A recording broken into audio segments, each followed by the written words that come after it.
Bismillahirrahmanirrahim. Assalamualaikum warahmatullahi wabarakatuh.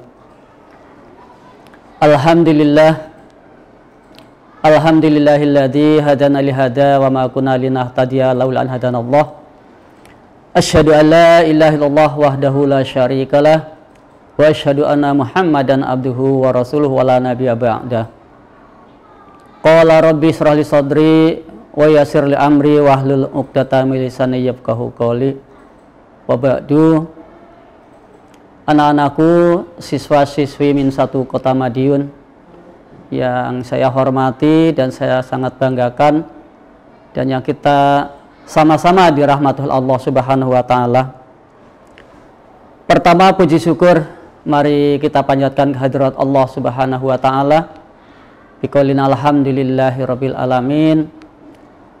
Karena sampai pada saat ini, sampai detik ini, kita masih diberikan kenikmatan berupa kesehatan, kesempatan, kekuatan, serta nikmat iman dan Islam, sehingga dengan nikmat tersebut kita masih mampu untuk melaksanakan ibadah puasa Ramadan di hari ini tanpa kurang suatu apapun.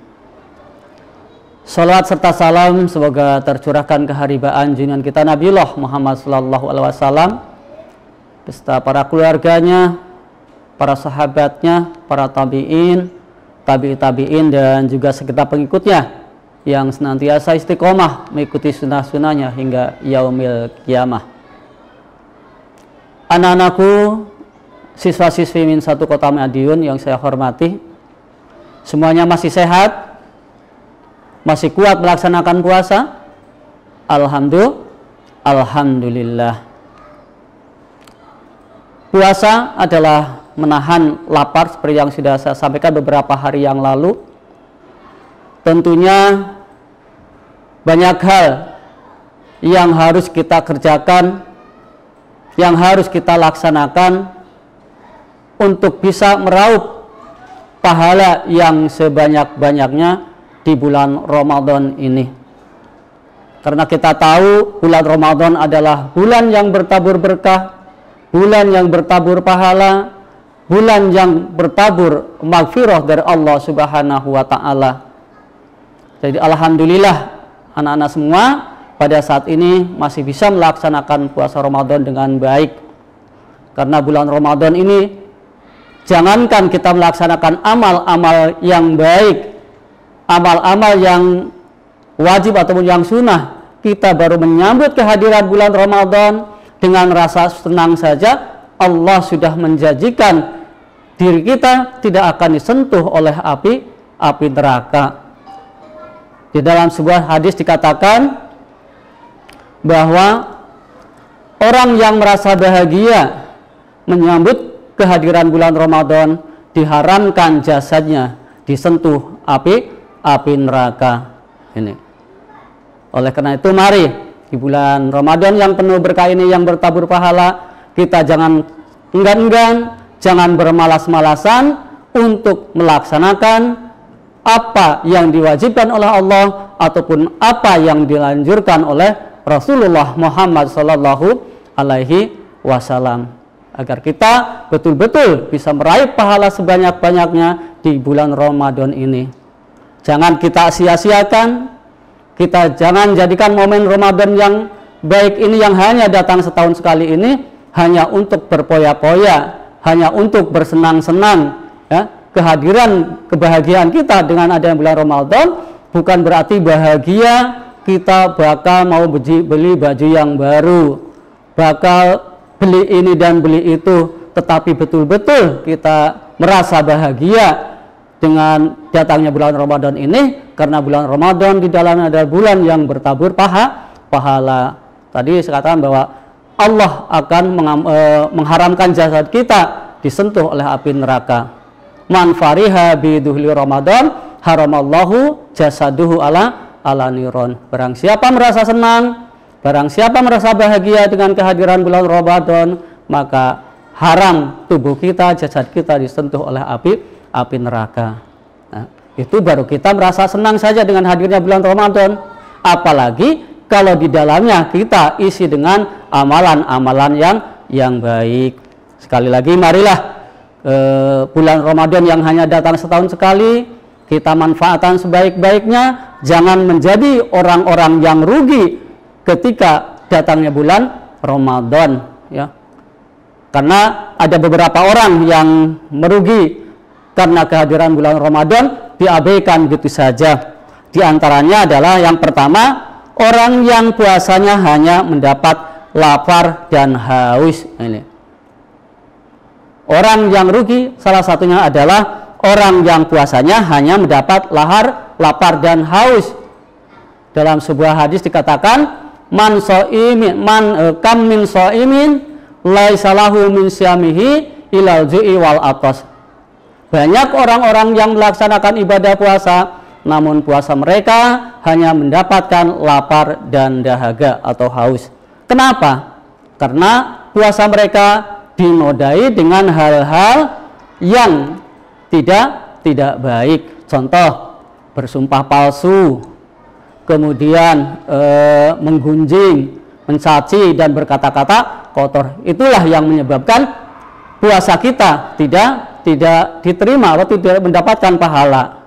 Ya, puasanya sah, tetapi nilainya nol karena dirusak oleh perkataan dan perbuatan yang tidak senonoh. Oleh karena itu, marilah ketika kita menjalankan ibadah puasa, jauhkan dari perkataan-perkataan dan yang keji, perbuatan-perbuatan yang munkar, yang tidak diridhoi oleh Allah Subhanahu wa Ta'ala.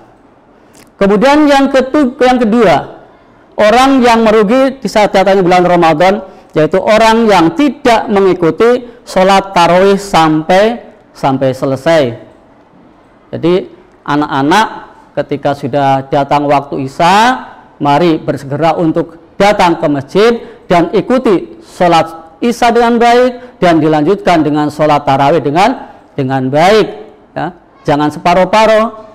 Sholat itu harus dilaksanakan dari awal sampai akhir. Jadi ketika imam belum selesai sampai witir, kita tidak boleh meninggalkan sholat tarawih tersebut, ya.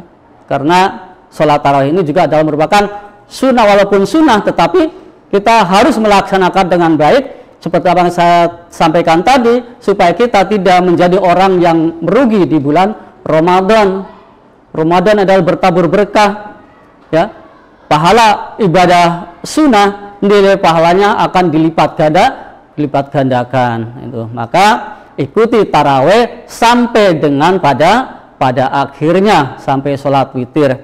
Kemudian yang ketiga, orang yang merugi di bulan Ramadan adalah orang yang jarang membaca Al-Quran.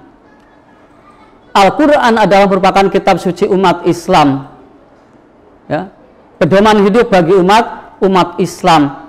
Maka bacalah Al-Quran, ya. Ini pahalanya luar biasa, akan dilipat gandakan oleh Allah Subhanahu wa Ta'ala. Bahkan dalam sebuah hadis dikatakan bahwa orang yang membaca Al-Quran itu akan dirindukan di surganya oleh Allah, dirindukan surganya Allah Subhanahu wa Ta'ala. Dalam sebuah hadis dikatakan, al-janatu mustaqotun arba'atin nafirin talil Quran wa hafidil lisan wa sha'imin fi sahri Ramadan.